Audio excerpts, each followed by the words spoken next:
Hello, good morning mga channel subscribers. Now we are here in inside the laboratory of my little laboratory 128 Air Center and Services. So this morning tayo po ay magpa-process ng ng ating similya na kinuha ko sa aking barako ngayong umaga. So nakakuha po tayo ng similya na humigit kumulang sa 210 ml. Ito po, 210 ml. So ipaprocess po ito natin ngayon. So maglalagay ito po ang aking laboratory ay manual o mano-mano. Kahit po tayo ay mano-mano, makakapag-process din po tayo ng maganda at buhay na buhay natin makikita yung ating similya. So maglalagay po tayo ng mineral water.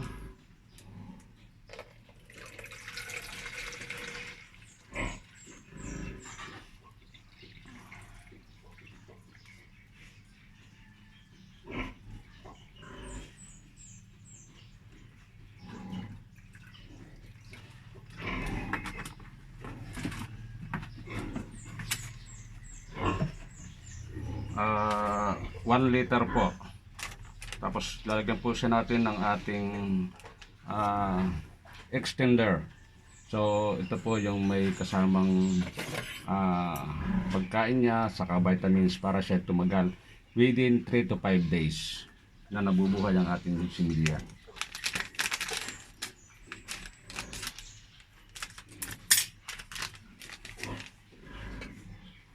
So kailangan natin malinis yung ating ginagamit. So ito po yung ating thermometer.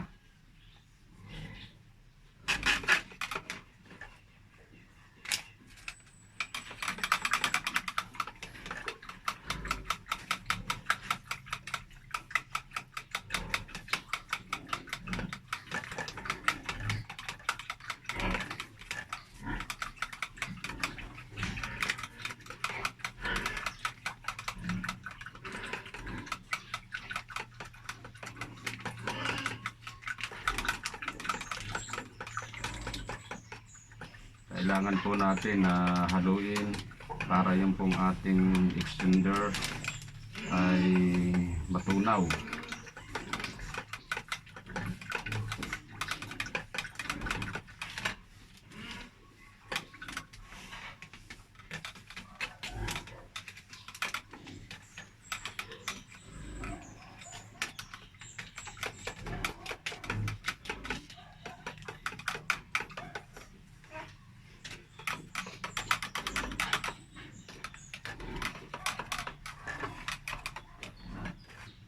Atin pong sisilipin ang ating similya na nakuha ko. Ito po ay 210 ml. Yan. So titingnan po natin kung ano ang kanyang temperatura.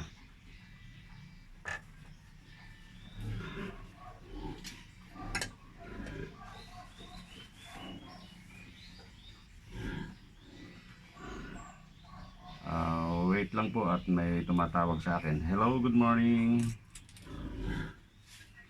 Apo. Sige po. Okay, meron. Okay. Meron po kayong nanganak na inahin. Sige po, puntahan ko maya-maya at ako'y narito lang po ako sa aking laboratory at nagpa-process ng similya. Ano po? Okay, thank you. So ito po so mano-mano po, wala po tayong kumpletong kagamitan, kaya po gagamit tayo ng flashlight. Yan.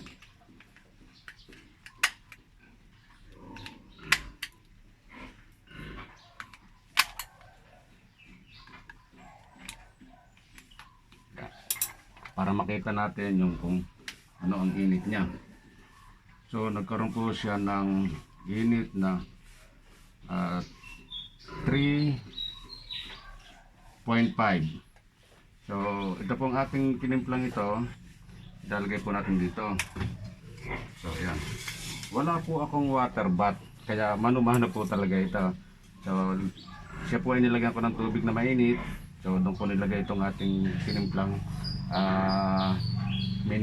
mineral water with extender.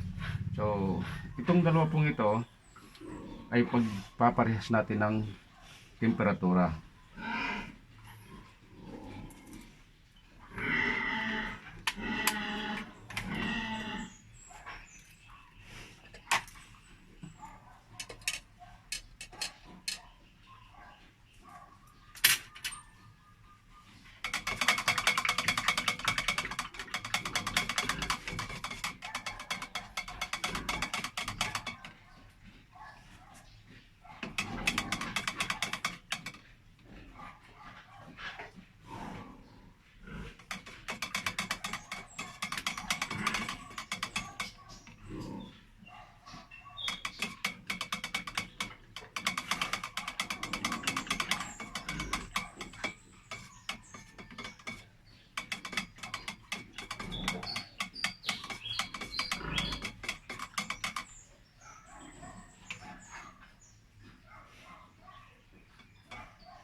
So, hintayin lang po natin na magparehas ang kanilang temperatura.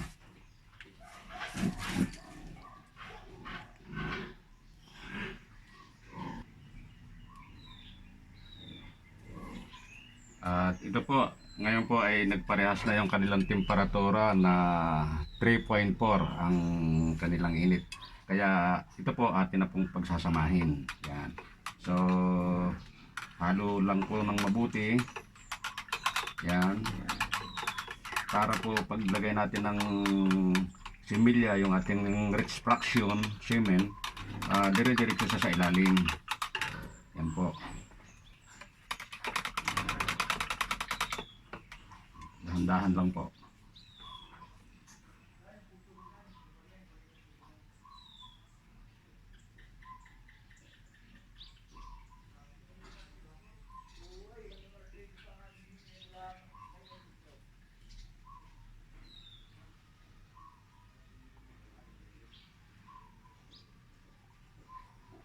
Yan. So, hahaluin natin ng dahan-dahan at i-relax natin siya ng mga 2 to 3 minutes bago po natin siya silipin sa ating microscope kung siya po ay talagang buhay.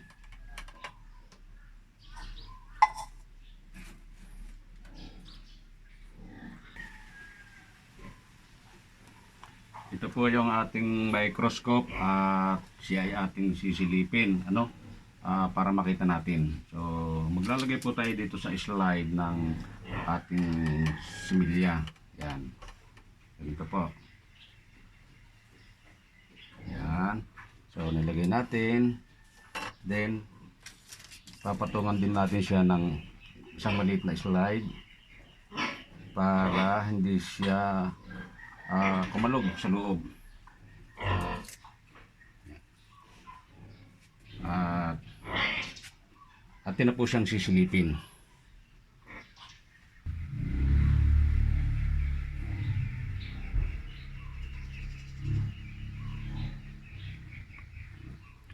So nakita po natin yung ating similya na buhay at gumagalaw. Kaya po siya ay pwede na nating i-service. So ito po yung aking pamamaraan ng pagpaprocess sa manual na pamamaraan kasi kulang po ako sa kagamitan. So kitang-kita po natin yung ating similya na kinuha sa barako ay ito, buhay na buhay. Kaya mga kaibigan, sana po huwag niyong kalimutang subaybayan ang aking pong mga video sa YouTube. Lagi lang po nyong i-click at i-subscribe. At ang may channel ko po ay Charlie Mayores. Yan. So mga kaibigan, ito na po. At maya-maya po ito yung ating pong ilalagay na sa kanyang mga lagayan upang ating ma-service.